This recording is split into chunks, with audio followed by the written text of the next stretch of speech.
నమస్తే అండి. నిన్న విజయవాడ సమీపంలోని మైలవరం అనే ఒక ప్రాంతంలో ఒక సంఘటన జరిగింది. ఆ సంఘటన ఏంటంటే పెళ్లి తంతు జరుగుతూ ఉంది. అంగరంగ వైభవంగా పెళ్లి కార్యక్రమం నిర్వహిస్తూ ఉన్నారు. పెద్ద సెట్ వేసుకున్నారు.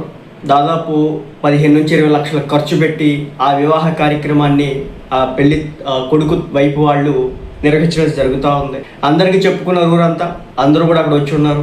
అలాగే చుట్టాలందరికీ చెప్పుకున్నారు, వాళ్ళంతా కూడా వచ్చి ఉన్నారు. మంగళ వాయిద్యాలు మోగుతూ ఉన్నాయి. మరోపక్క పూజారి గారు మంత్రాలు చదువుతూ ఉన్నారు. సో ఇంకా ఆల్మోస్ట్ ఫైనల్ తంతు ఏదైతే ఉంటుందో, మంగళ సూత్రం కట్టేది ఏదైతే ఉంటుందో, ఇది కట్టే టైంకి మన పాతకాలం సినిమాలు ఉంటాయి చూడండి. ఆ సినిమాల్లో కనుక టక్కున వచ్చేసి పెళ్ళి ఆవేస్తారు చూడండి పెళ్లి కొడుకు. ఆ మాదిరి ఆమె గారి ప్రీడ్ ఎంట్రీ ఇచ్చాడు. ఆమె టక్కున ఆ పెళ్లి కూతురు ఎవరైతే ఉందో టక్కున ఆ స్టేజ్ మీద నుంచి కిందకి దిగి నేను వీడినే పెళ్లి చేసుకుంటా అని చెప్పేసి ఆ పెళ్లి కొడుకు పక్కకి వెళ్ళి నిలబడింది. దీంతో ఆ పెళ్లి అరేంజ్మెంట్ చేసుకున్నటువంటి పెళ్లి కొడుకు, ఆయన తల్లిదండ్రులు పరిస్థితి చూస్తే కనుక నోటి మాట్లాడినటువంటి పరిస్థితి, ముఖం మీద నెత్తురు చుక్కనేది లేనటువంటి పరిస్థితి. ఇంకా పెళ్లి కూతురు తరపు వాళ్ళు అయితే నిర్ఘాంతపోయారు.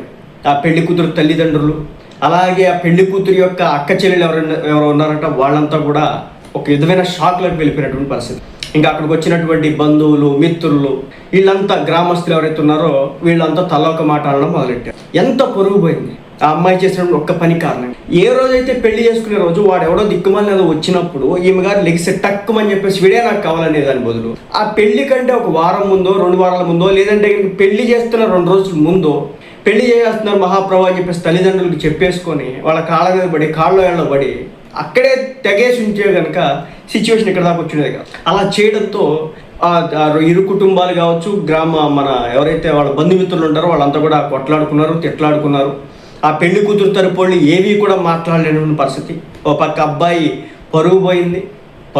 పరువు అంటే నిజమే పోయినట్టే. పెళ్లి పీటల దాకా వెళ్ళి మరో 2 నిమిషాలు ఆ మంగళసూత్రం కడుతున్నాడు అనగా పెళ్ళి ఆగిపోతే మరి అది అబ్బాయికైనా అమ్మాయికైనా ఆ కుటుంబ సభ్యులకైనా తీవ్ర నష్టాన్ని అయితే చూపిస్తూ ఉంటుంది.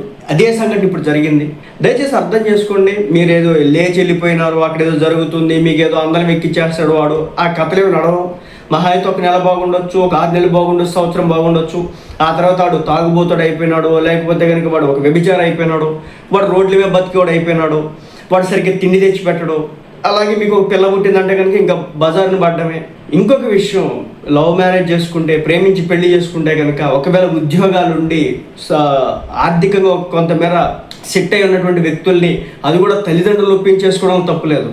అలా కాకుండా మరో కొన్ని నిమిషాల్లో తాళిబొట్టు కడుతున్నారనగా ఇది ఇలాంటి పనికిమాలిన పనులు చేస్తే మాత్రం ఆ తల్లిదండ్రులు ఆత్మహత్యలు చేసుకోవడం తప్ప చేసే మరొక వ్యవహారం అయితే ఏమీ ఉండదు.